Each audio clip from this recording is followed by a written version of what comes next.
হাওড়ার বেলিলিয়াস রোডে এসটিএফ এর অভিযান, গ্রেপ্তার আদিত্য সিং ওরফে রাজ। হাওড়ার বেলিলিয়াস রোড এলাকা থেকে আদিত্য সিং ওরফে রাজকে গ্রেপ্তার করেছে পশ্চিমবঙ্গ এসটিএফ।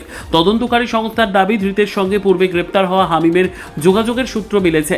সেই সূত্র ধরেই তদন্তে নেমেছে এসটিএফ। তদন্তের স্বার্থে হাওড়া সিটি পুলিশের ডিটেকটিভ ডিপার্টমেন্ট, ডিডি এবং গোয়েন্দা বিভাগের আধিকারিকরাও ঘটনাস্থলে পৌঁছে স্থানীয়দের সঙ্গে কথা বলেন এবং বিভিন্ন তথ্য সংগ্রহ করেন। আদিত্যর বাড়িতে তল্লাশি চালিয়ে একটি ল্যাপটপ, মোবাইল ফোন সহ একাধিক ডিজিটাল ডিভাইস বাজেয়াপ্ত করা হয়েছে বলে জানা গেছে।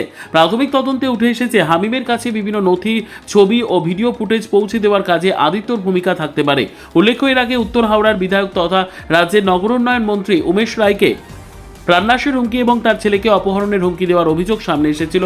সেই ঘটনার তদন্তেও এসটিএফ সক্রিয়ভাবে কাজ করছে। এই ঘটনার পর বেলিলিয়াস রোড এলাকায় চাঞ্চল্য ছড়িয়েছে, স্থানীয় বাসিন্দাদের মধ্যে উদ্বেগের পরিবেশ তৈরি হয়েছে। তবে তদন্তের স্বার্থে এখনো পর্যন্ত এসটিএফ এর পক্ষ থেকে বিস্তারিত সরকারি বিবৃতি প্রকাশ করা হয়নি। তদন্ত এগোলে আরও গুরুত্বপূর্ণ তথ্য সামনে আসতে পারে। মাননীয় মুখ্যমন্ত্রী কে হুমকি দেওয়ার ঘটনা, পাকিস্তানি জঙ্গিদের যে ষড়যন্ত্র ছিল তার মধ্যে আগেই একটা হামিম মন্ডলকে ধরা হয়েছিল বর্ধমান থেকে, যে পিলখানায় থাকতো।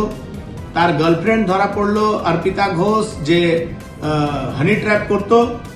আজকে আবার এসটিএফ একজনকে ধরেছে, তার নাম আদিত্য সিং, তার বাবার নাম বেদ প্রকাশ সিং। আগে ও বেলিলিয়াস রোডের নিবাসী, মূলতা ওরা আজমগড়ের লোক আছে। এরা হচ্ছে আসল সমাজের দুশ্মন, যারা টাকার জন্য পাকিস্তানি জঙ্গিদেরকে সমর্থন করে, লোকের ইনফরমেশন লিক করে, ভিডিও বানায়, সেই ইনফরমেশন গুলো দেয়। এদের ভরসাতেই আমাদের উপরে এই থ্রেড গুলো আসে। আমি বলছি, আগেও বলেছিলাম যে এই পুরো বিষয়টা খতিয়ে দেখার কাজ এসটিএফ করছে। যারা এর সঙ্গে যুক্ত ছিল একজনও ছাড় পাবে না।